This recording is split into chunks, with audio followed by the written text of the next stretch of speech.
Hello, and welcome to Spoiler Alert, where I tell you how something was that isn't yet. This week, we're taking a look at Mockingjay Part 2, a movie about a badass rebel girl racing through a series of perilous environments to kill a warlord grandpa in a dystopic future.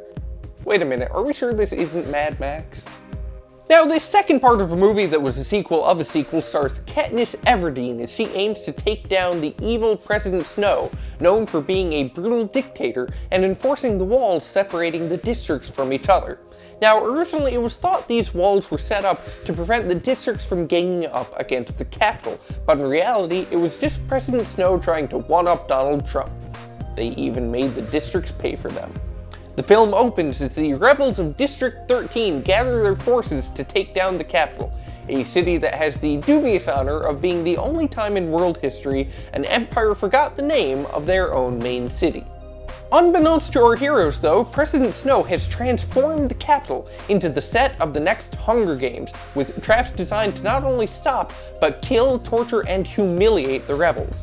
We here at Spoiler Alert have obtained a rare production still of the set. Meanwhile, Peter remains heavily brainwashed and confined to the hospital of District 13, where the best doctors in the district are trying to figure out what's wrong with him. They haven't quite figured it out, but they do know one thing. It's not lupus. President Coin still continues to use Katniss's Mockingjay persona to rally the rebels, but their propaganda looks remarkably similar to the advertising we've seen so far for this movie. My guess? District 13 has the laziest production intern ever. Speaking of propaganda, Cressida and her team follow Katniss into the Hunger Games, but when shit got real, they realized, like all war reporters eventually do, that tripods make excellent blunt force weapons.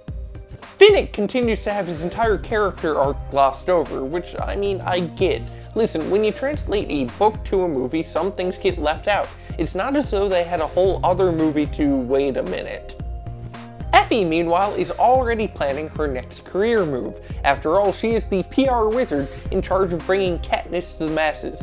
Now everyone wants her to manage their image and make them seem like the sort of heroes the world needs. And her next job is her most challenging yet: the Republican presidential field.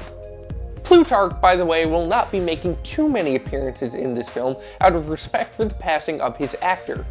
Well, that and his doppelganger Philip Seymour Hologram demanded a pay raise. So from there we all pretty much know what happens. Prim dies, Katniss blames Coin, Katniss kills Coin instead of President Snow, despite what all the interviews and trailers would have us believe, mind you.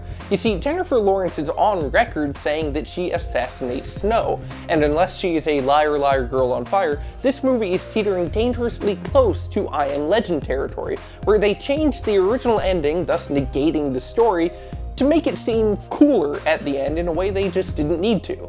But I mean, this is Hollywood. I don't think they have a vested interest in removing the moral complications from a story in which entertainment is placed ahead of morality.